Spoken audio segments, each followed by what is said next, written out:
You're listening to Trending with Timmery, offering an eternal perspective on today's hottest topics. National speaker Timmery Millington has been a passionate advocate for life as long as she can remember, helping Gen X through Z answer the call to true feminism and authentic manhood. Timmery holds a master's degree in biblical theology, and she covers this week's hottest stories from a Catholic worldview. You're listening to Trending with Timmery.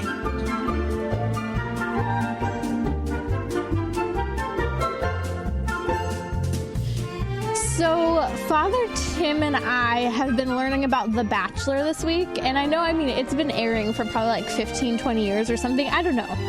I've never actually watched a full episode before. I don't even think I've really watched an episode. Maybe when it was on, like when I was in high school and someone else was watching it, and I always think of Tyra Banks, even though I know that's America's Next Top Model.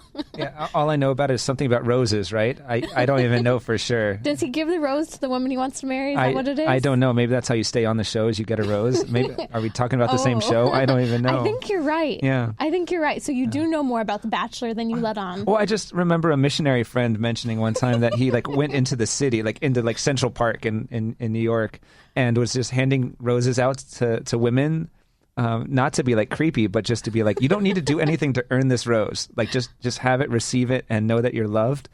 And he said that so many women were just really uncomfortable with that because maybe so many people have this experience that I have to earn something I have to do something to earn this love. And so for someone to give me a rose is they expect something of me now. And how difficult it is for any of us to just receive love, even though we haven't earned it or haven't done anything we thought that we've done to earn it. But just to receive it is so difficult. And our relationship with God is, we haven't done anything to earn his love, and we can't do anything to lose it. And so it's just kind of built into us to receive love, even though we haven't earned it, but it's still so uncomfortable for us. And so when I think of The Bachelor, that's what I think of. But we have really been schooled in knowledge of The Bachelor this week. Father Tim, a couple minutes before the show, was going, that is so gross. And he was learning about the fantasy suites. So we'll be talking about The Bachelor, and I promise we know what we're talking about because there's been a lot of conversation in news articles about one of the contestants who's waiting till marriage to have sex. And she's actually having to address that on the show, much to her courage and faith, and I think at the same time her humiliation, how people are talking about her too. But really interesting. Stay tuned. You'll at least be entertained by us talking about The Bachelor here.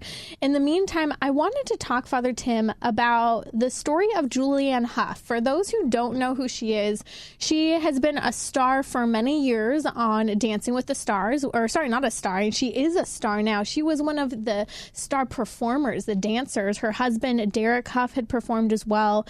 She had won multiple seasons.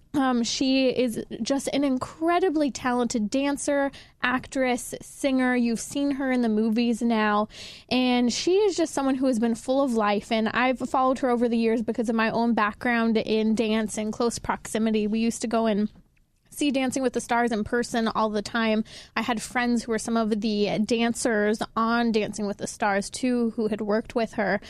And so I've been one to follow her on social media, and a couple years ago, I ended up unfollowing her not long after she got married back in 2017 because just some of her photos were a little too much nudity for me, and I didn't follow her story for a couple years, and it ended up coming out this woman who was larger than life, so excited to be married, so hungry to have children. She was one who called herself someone who had baby fever since the time she was about 5 years old, and she'd see babies and she just wanted to have a child. Ended up facing some real challenges in her marriage, and a lot of it's a very public, and so we want to dive into the topic of in vitro fertilization, her struggle with endometriosis, and now where she's saying that she's not straight, she's bisexual. So Father Tim Grumbach, and I didn't mention earlier, he is the pastor at St. Augustine Parish in Los Angeles, helping with numerous ministries not to exclude trending, we also have Life Teen, you have Young Catholic Professionals, and many others. Yeah, Culture Project, Net Missionaries. Yes. Focus is in Los Angeles with us as well. And so a lot of amazing things happening in Los Angeles. And I've got to say, I've been having some great conversations with friends just in the last week, and we're so sure that God wants to do something specific here in Los Angeles that will reverberate around the world. And so God is preparing something, and he's bringing saints to Los Angeles right now. It's an amazing thing to see. And, so that we can speak into situations like this, like Julianne's life, and to know that it's not just something that's happening in the lives of people who are on TV and in the movies and singing and dancing and who are so visible. But, these are stories that are, that even our Catholics in our pews are experiencing. And, Los Angeles is so in the spotlight that this is where God wants to start. Yeah, absolutely. When we look at Julianne Hough's story, again, this girl is just larger than life. She's a joy to follow. And that's why, I don't follow a lot of people on social media. I don't pay a ton of attention, but she was one who I had for years. And so I remember when she came out right around when she got married, maybe a little before, sharing that she had endometriosis. And for those who don't know, and this is actually a neat moment for us to share about it a little bit, endometriosis is a reproductive basically disease that impacts about 1 in 10 women, and it can be extremely painful, basically where tissue that is meant to be inside your uterus, it gets outside of the uterus. So it's endometrial tissue. And again, it's extremely painful. It can actually prevent women from being able to conceive and carry to term a baby. And so she has been an awesome advocate for speaking up about endometriosis and helping to create awareness. My heart just aches for her because I wish she knew. And if you or someone you know experience endometriosis, polycystic ovarian syndrome, or any type of reproductive gynecological issue, and maybe you're facing infertility, please, I encourage you to check out NAPRO Technology. I'll post a link in the show notes. Just head over to radiotrending.com because they are an incredible aid in helping to treat these serious reproductive issues and help women to have children. And man, if anyone knows Julianne Hough, I wish they could share this information with her because she's actually gone through at least one, if not multiple rounds of in vitro fertilization now. Mm-hmm. And because there are so many women experiencing this, and again, like the last episode we were talking about how many people are experiencing STDs and different kind of woundedness in our church that we may not even know about. And we may end up ignoring these people and not even really bringing them into the community and causing even more isolation. Is that so important that we can look to someone like Julianne, who's so much in the spotlight, that she's sharing her story, but that through that we can invite other women experiencing this and the men in their lives as well, the significant others who might be suffering in a way because of infertility and because we know that we don't know for sure what the cause of this is, and we don't know for sure what can cure it.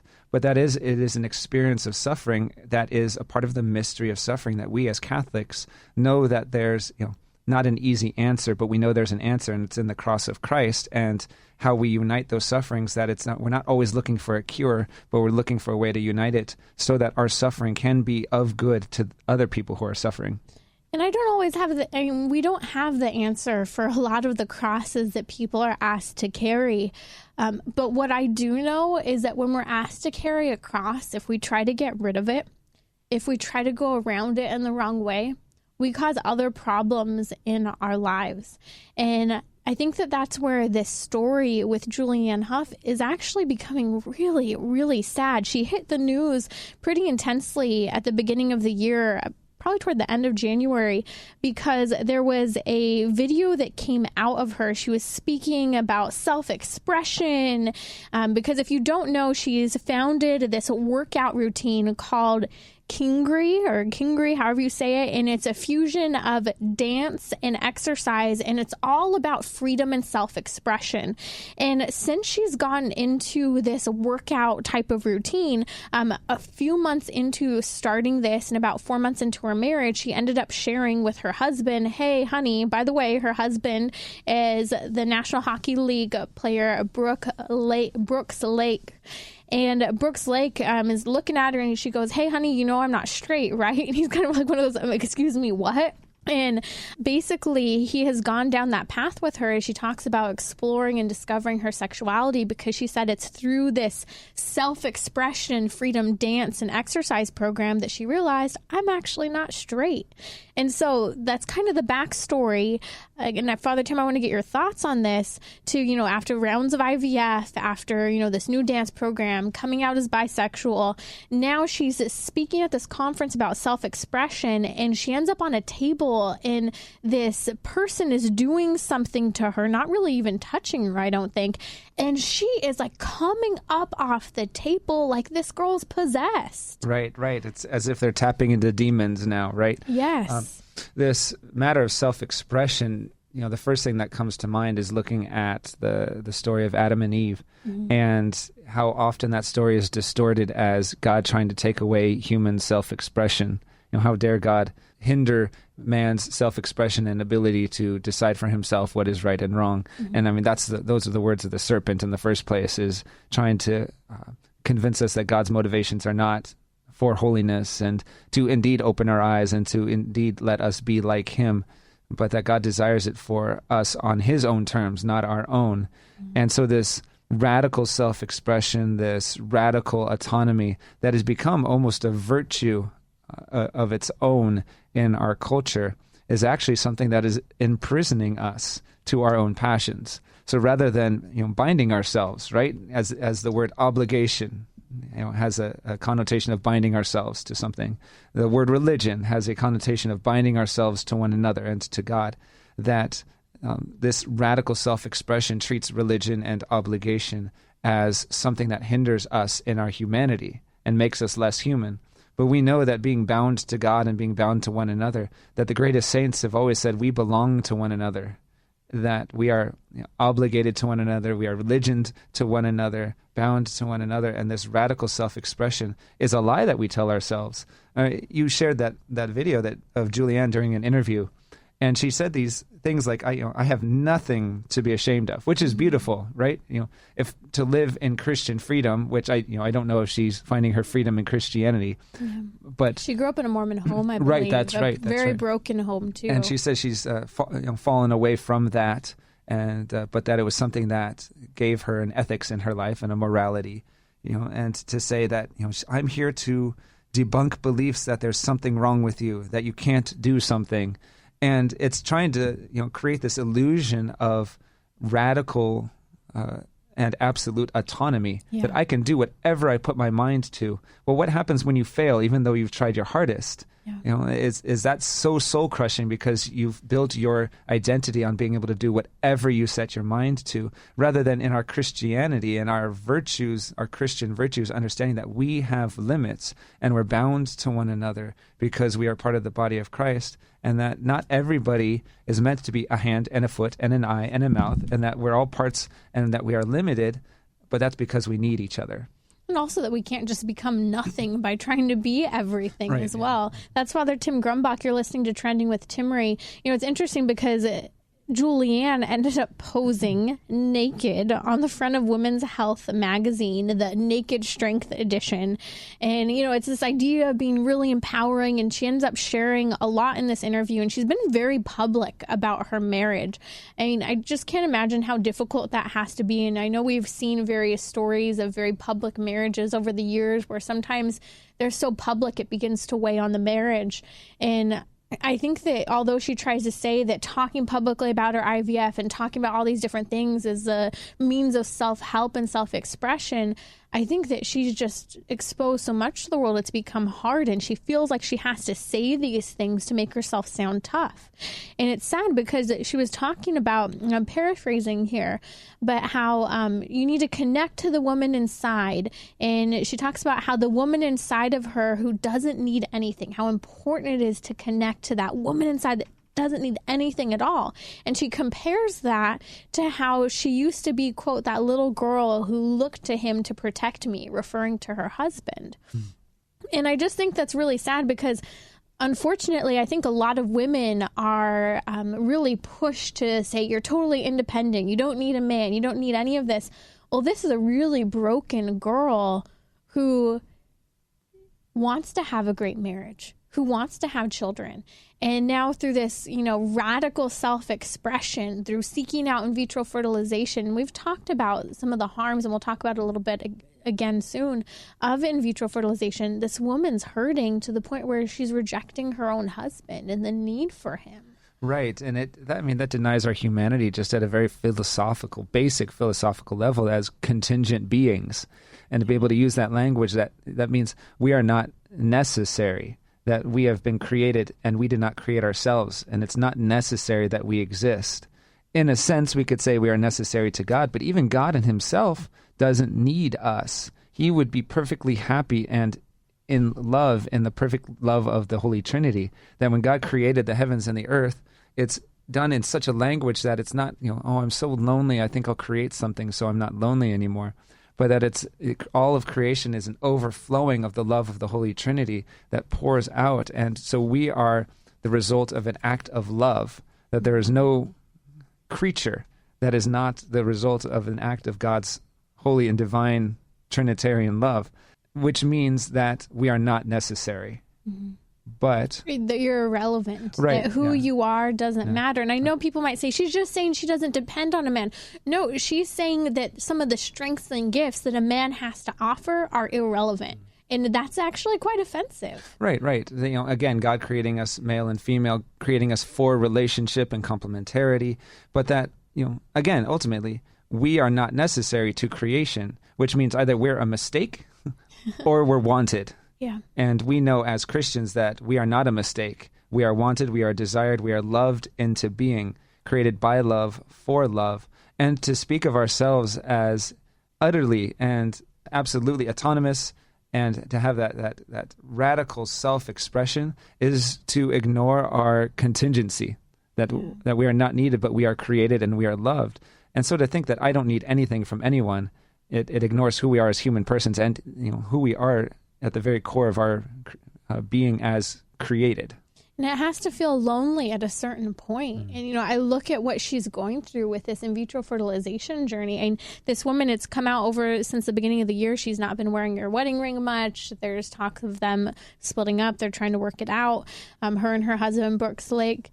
And I look at just the impact of IVF alone. In vitro fertilization does involve abortion. It does involve experimentation on new human life in the earliest stages of development. It does involve putting the woman's body through traumatic overabundance of ovulation, of creating multiple eggs at once. Like the body super ovulates. Our bodies were not created to do that, ladies. If you believe the lie that IVF is the only option for your future after the heartbreak of infertility, trust me when I say you deserve better than this horrible health care. I know so many women who go through IVF, and did you know this? It's not successful most of the time.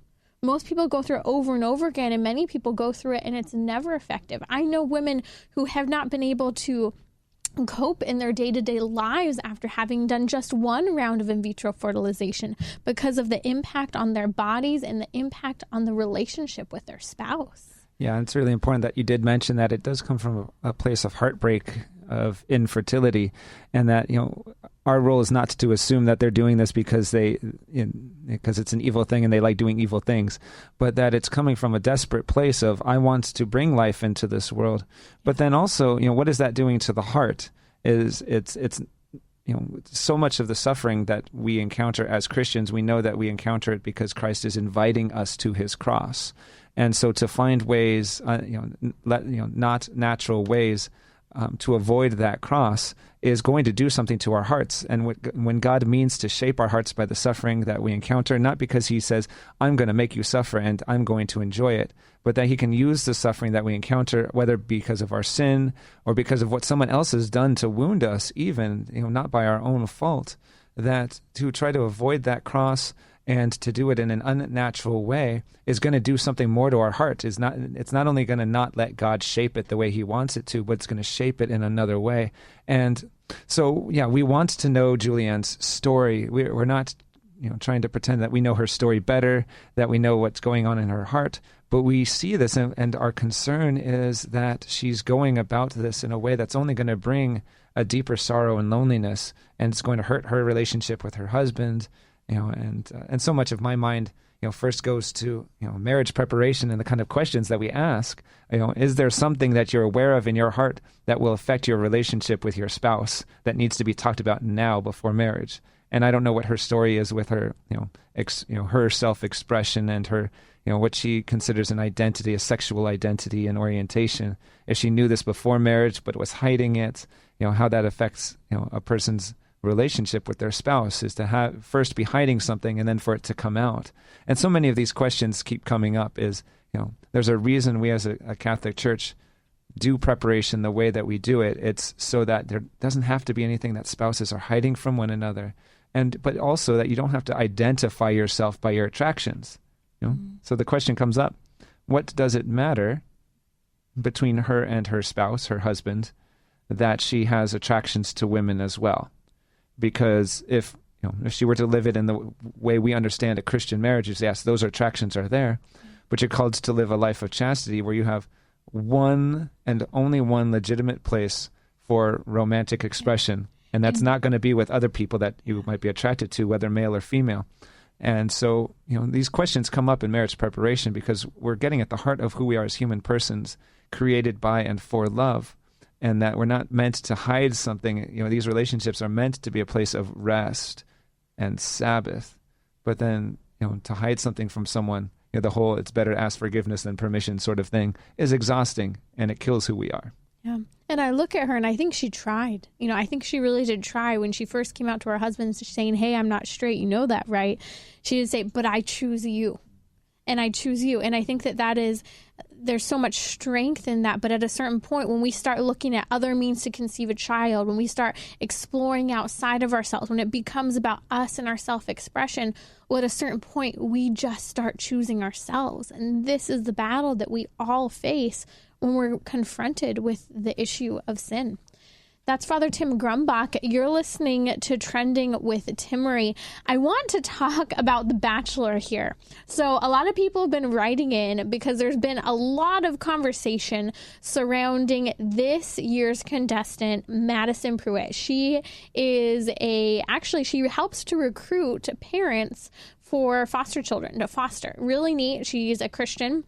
She is a virgin, which has been the talk of the town. Isn't it fascinating that the culture is talking all over about this girl's virginity, and it's they're fascinated with her. It's like playing with a toy that is off limits for them. And so Madison Pruitt has said that she will not sleep with Peter Weber, who is the main, bachelor this year looking for a wife. And I guess that there's this thing, and Father Tim, you and I were both learning about it this week, the fantasy suite that takes place just a week before the guy makes the engagement offer, right, proposes, and that often the men end up sleeping with the various women a week before proposing to a woman. To me, that's just insane. This is the specific context of my earlier comment about that's gross. That is so gross. Father Tim was looking at the wall earlier before the show, and he's like, "That is so gross," and he just keeps saying it over.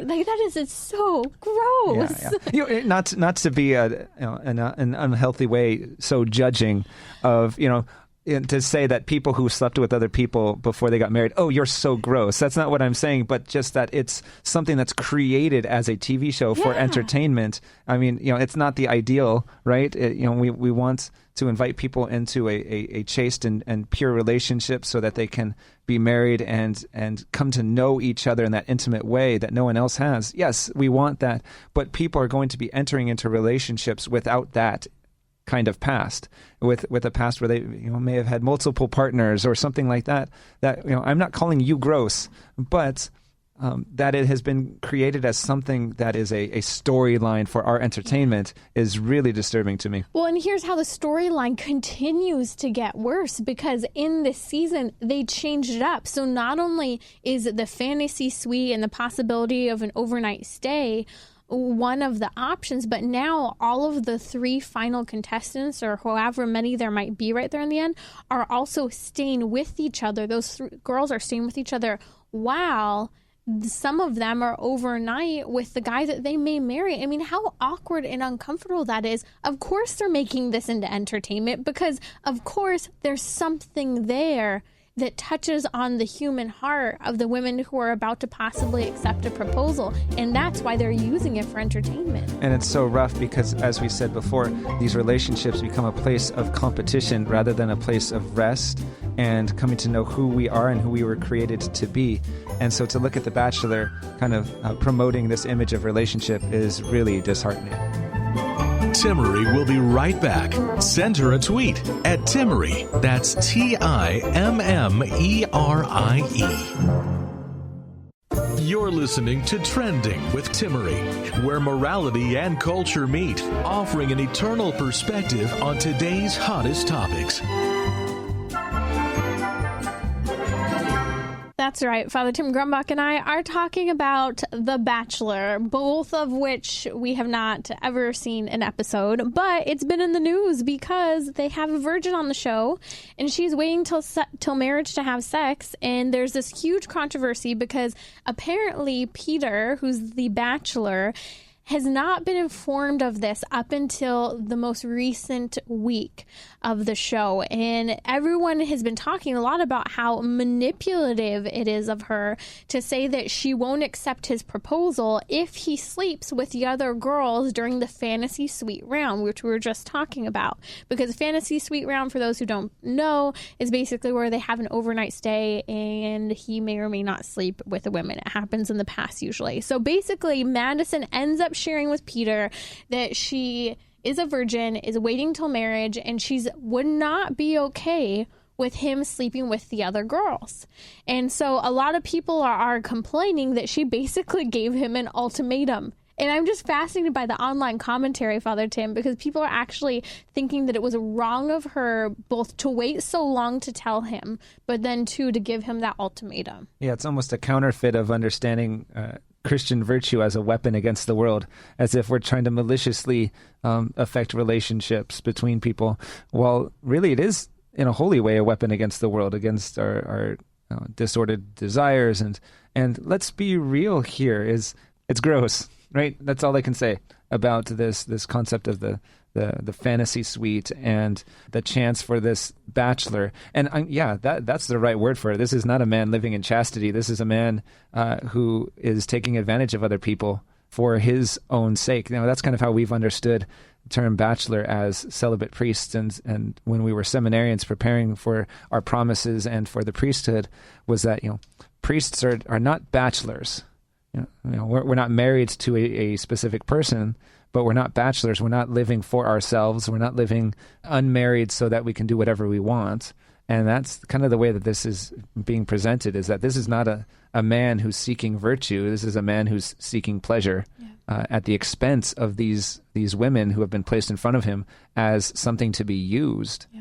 And it just continues to rub me wrong. Just days before he's going to propose to one of the final contestants, he has the opportunity and option to sleep with them. And I think that, a lot of people love The Bachelor. They don't miss a single season, a single episode. There's something to be said of this hunt for a spouse, right? And how love is something that is so prominent on our minds and relationships and kind of the happily ever after. But at the same time, here's a show where they're literally saying, here, try this person on. Try this body on. Try this girl's emotions on. Try, to chemically bond yourself, both emotionally, chemically, spiritually with this person to the point, you guys, here's the aftermath. He and she who sleep together will always have a bond that ties them to one another. So that means that there are going to be memories written into the body and soul of those people that when they engage in sexual intimacy one day with their actual spouse or other partners, they're still going to be reminded of those past sexual encounters. Yeah, and it's another thing that comes up a lot when preparing couples for marriage, and there's cohabitation happening. They're already living together, and I won't get into any specific conversations, of course, but something that always comes up in my mind is sometimes people will begin to mention something about, well, it's good for us to practice. They won't use that language, thankfully, when speaking to me.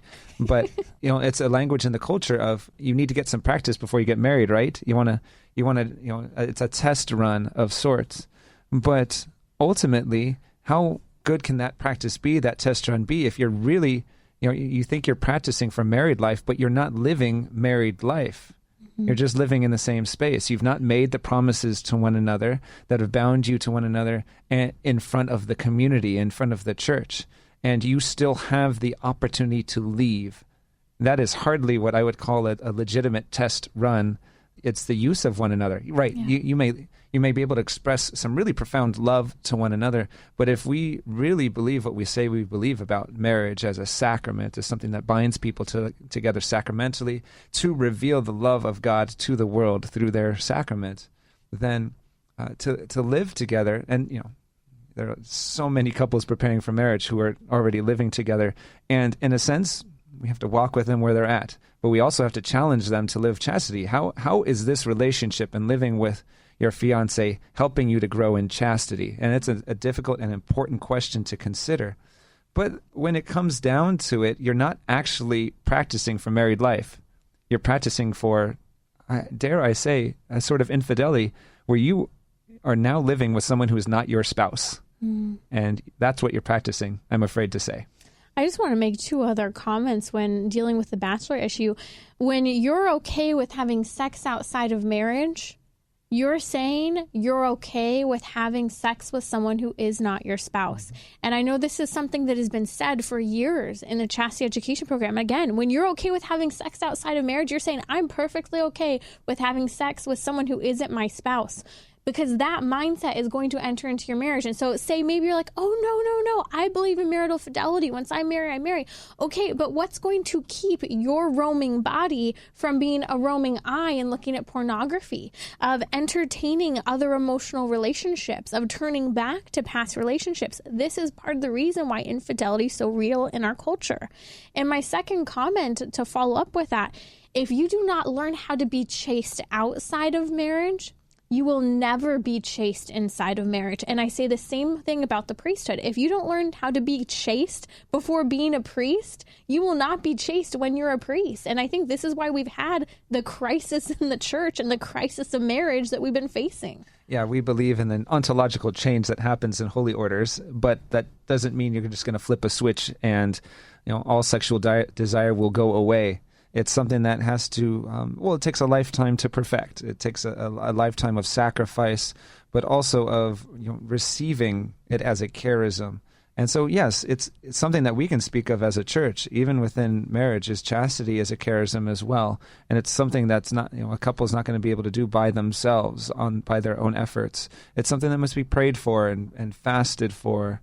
And, even almsgiving, since we're entering into Lent, that is something that builds a generosity of heart. And so chastity within marriage, within the priesthood, with any other state of life, is a matter of great generosity and sacrifice. Amen. I want to talk about another story here, and that is the conversation surrounding the Dodgers and the Astros, which I know Father Tim's going to get pretty worked up over here being a Dodgers fan. If you're just joining us, you're listening to Trending with Timmery, that's Father Tim Grumbach. I think we just lost all our Angels fans, right? I'm an Angels fan. Oh. We're looking at the Angels Stadium right now from the Tower of Hope. So tell us what's been going on over the World Series and holding this title. So over the last couple of years, it's been revealed that the Houston Astros had a rather elaborate scheme of being able to steal the catcher's signs that go to the pitcher every play of the game. And they were using technology to film the catcher making the sign, and then I'm assuming some kind of radio transmission to get it to somebody who was in the dugout who would bang a trash can. And depending on the sound of the trash can, the batter would know what kind of pitch was coming their way. And so you can even look at some of the statistics of some of the most prominent Astros players during the playoffs during 2017 when they beat the Dodgers in the World Series. And I believe they made it quite far last year as well. And so that these statistics of these players went out the roof, is that their numbers went up because they knew which pitches were coming and they were able to hit better. Even one of them was the MVP of that year. And so to see the way that their statistics were boosted, and they even won a World Series because of their ability to know what the other team was doing before they did it, that's a great scandal of cheating in baseball and in baseball history. Let's be honest about baseball. You're always going to try and take it as far as you can to bend the envelope before cheating, because the ability of these players is one of the most difficult abilities in all of professional sports, is to hit a ball that's coming at you from 90 to 100 miles per hour, and you have so much less than a second to make your decision of how you're going to hit that ball. And so you're always looking for some kind of advantage that may kind of toe the line. And literally, that phrase may even come from the way that they'll kind of step back and kind of smear the batter's box a little bit so they can stand where they need to. And so there's always a history of cheating or coming up to that line in baseball. But the Houston Astros kind of stepped over that line over the last couple of years. And now there's so much demand for that World Series to be taken away, for the players to be punished. But the only punishment that seems to have happened is, the front office of the Astros were fined, their manager and general manager were fired, which ironically actually freed up a lot of their space for salary for other players. And so there's so much that happened. One of the things that happened also is that certain pitchers on the Dodgers are seen now as not being able to deliver in the clutch. In the most important games of their careers, they got hit like crazy, and may have lost certain bigger contracts that could have come their way, that other teams wouldn't sign them because, oh no, they can't pitch while in the clutch. And so this cheating is something that didn't just affect their ability to win, the Astros, but it affected the careers of the players that they were playing against.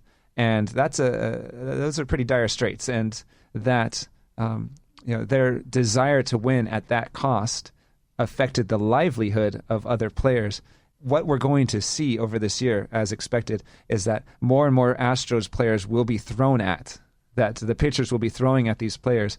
And there's going to be a great irony because none of the players were suspended for this. Mm-hmm. But if these pitchers throw at the Astros players as a kind of retaliation for being cheated against, those pitchers are going to be suspended. So more pitchers on other teams are going to be suspended than Astro players were suspended for cheating. And so, how does this touch our spiritual lives?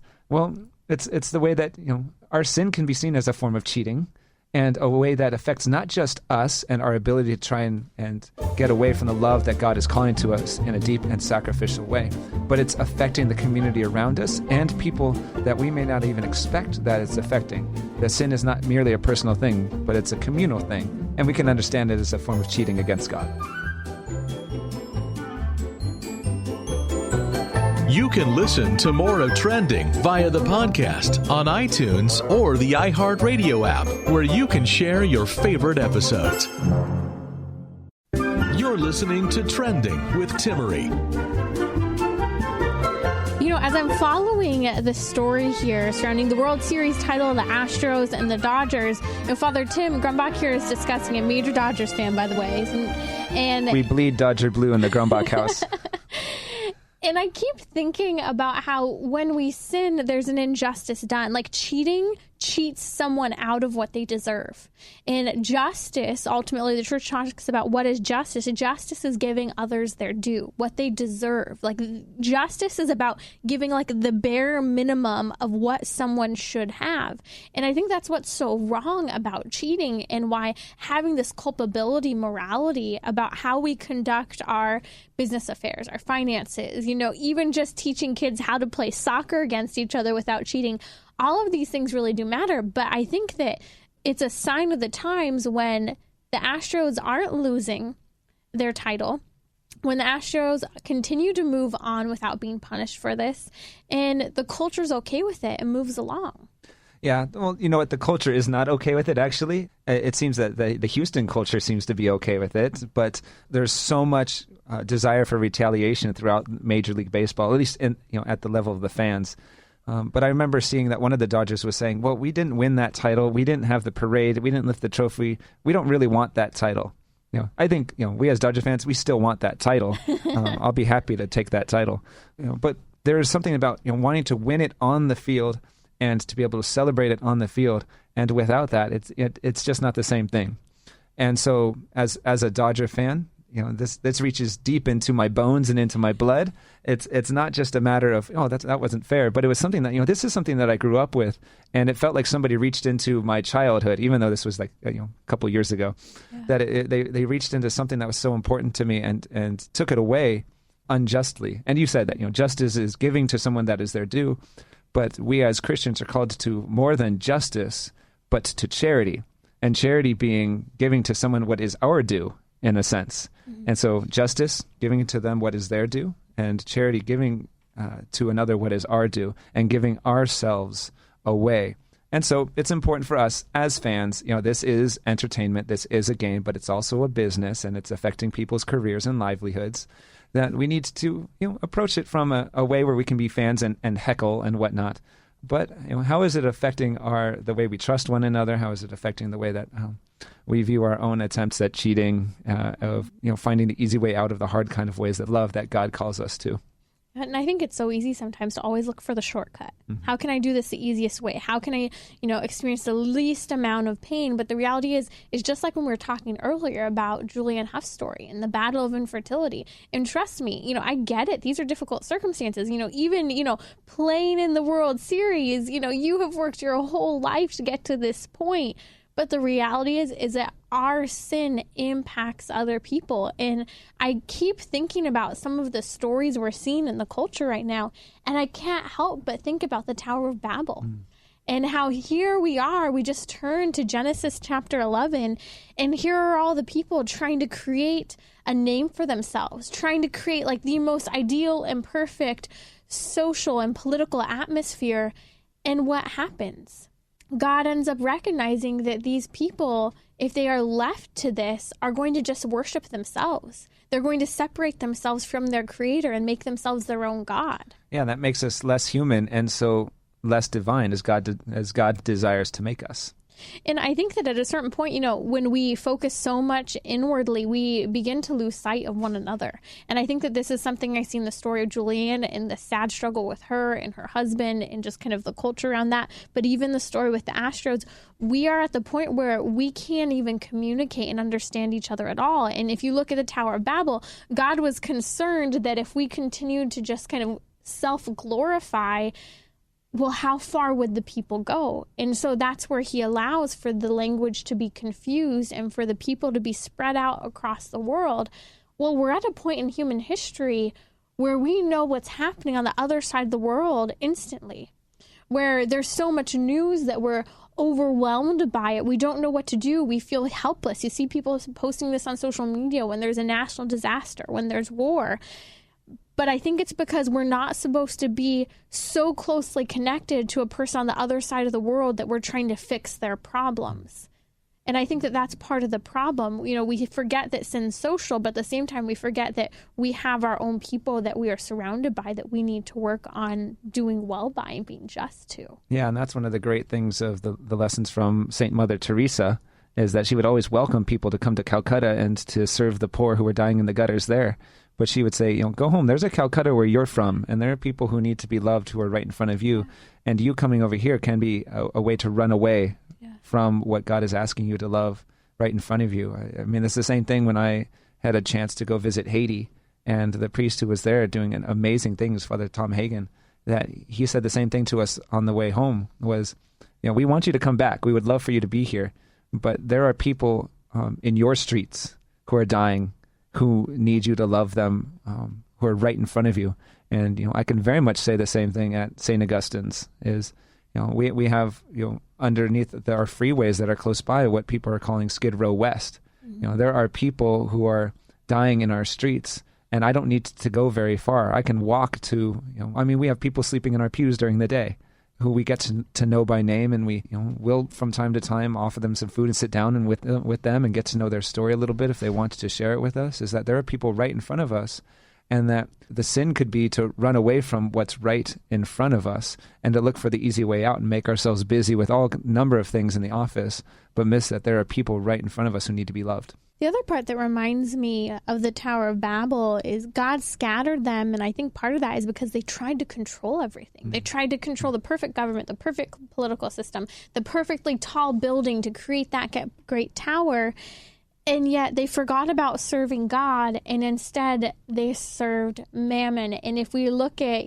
Jesus Christ himself in Matthew chapter 6 says that no one can serve both God and mammon. And mammon is an Aramaic word for wealth, right? And for having kind of wealth in the sense of worshiping, the things even that we create with our own hands. And this is how we get so distracted. Well, I can't have a baby. I'm going to create my own baby in a lab. I can't win this, so I'm going to create my own way to win it by cheating. Whatever we can do, we're going to get around the right and proper way to do things, and we begin to self-worship and take God out of the picture. Right, and to look at a story, especially a story like the Tower of Babel, to look at the fall with Adam and Eve in chapter 3 of Genesis, and to think that was just something that happened in the past and doesn't, may have a distant effect on how we live now. But those stories were being told in the Hebrew culture and in the Hebrew poetry and worldview as this is us too. Mm-hmm. This isn't just a story from the past. I am Adam and Eve. I am those who tried to build the tower. But praise God, he doesn't leave us in those places, even though it's still happening now in our hearts. So we see it as, it happened back then, it happens now, but also there's a healing that happens in the future. And it was actually begun at Pentecost. Mm-hmm. How did God heal the wounds of Babel?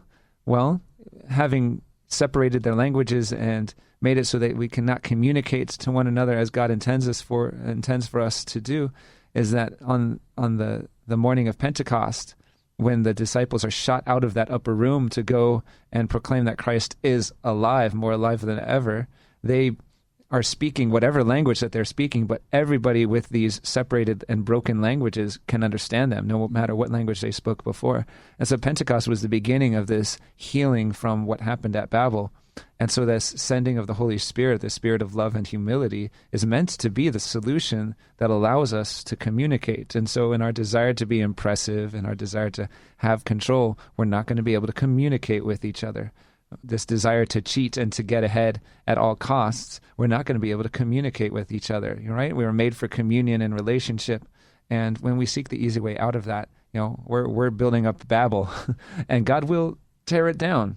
He will tear down our desire to be impressive, but then he'll send his Holy Spirit to bring together, not to make it one language all of a sudden, but to make it so that we can speak to one another in our diversity and our need for one another. That's Father Tim Grumbach. You're listening to Trending with Timmery. In a couple weeks here, we're going to be taking your questions. So head over to radiotrending.com, tap the contact page, or head to Instagram or Twitter. You can find me at Timmery or send them to Father Tim as well. Questions that you have that you would like us to answer, to dive into something you've never been able to understand, something you're struggling with, please send them our way. We'll be gathering those together and preparing for a show with your questions and answers. Also, there's an episode of Trending that's only available on the podcast. If you want to go to radiotrending.com, it is not on the radio, and that is an episode with my husband, Gabriel, and I. So please go enjoy it. We're talking about dating, marriage, being Catholic, and much more. Father Tim, as I keep coming back to this story of the Tower of Babel and Julianne Hough's own battle with infertility and in vitro fertilization, I keep looking to the miracle of life in the scriptures. I mean, we start right at the very beginning with barren women who cannot have children, who are far beyond the years of being able to have children. Just to name a few, Hannah, right? Mm-hmm. We have Hannah, we have Elizabeth. And those are just two, one Old and one New Testament, but all throughout scripture, there are women who face the battle of infertility. And yet it's God's own miracle that brings about a child in life. And maybe God can bring about, whether it's a child or some other gift or calling in your life, he will be there. He will answer your prayers, maybe not in the timing or with exactly what you want, but he will. And he desires to be. This isn't God reluctantly giving us the gift of life and forgiveness and any kind of love that he pours into our lives. This is something that God wants to do for us, and he invites us into the mystery of the cross and so into the mystery of the resurrection.